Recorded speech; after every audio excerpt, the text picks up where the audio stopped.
Sairam multi-state Ambad शाखेत फसवणुकीचा प्रकार झाला होता। या प्रकरणी 4 जणांना अटक करण्यात आली आहे।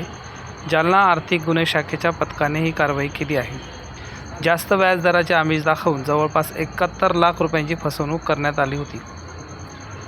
शाहीनाथ विक्रमराव परभणे, विनायक शाहीनाथ परभणे, शिवाजी निवृत्ती खोड, विठ्ठल ज्ञानदेव जाधव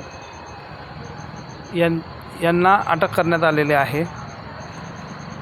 आर्थिक गुन्हे शाखेचे सहाय्यक पोलीस निरीक्षक गणेश सुरवसे, निलेश इदाटे, समाधान तेलंगरे, गोकुळसिंग कायटे, अंबादास साबळे, फुलसिंग घुसिंगे, गजू भोसले, श्रीकुमार आडेप, रवींद्र गायकवाड, जया निकम, मंदा नाटकर, निमा घनगाव यांच्या पथकाने ही कारवाई केलेली आहे।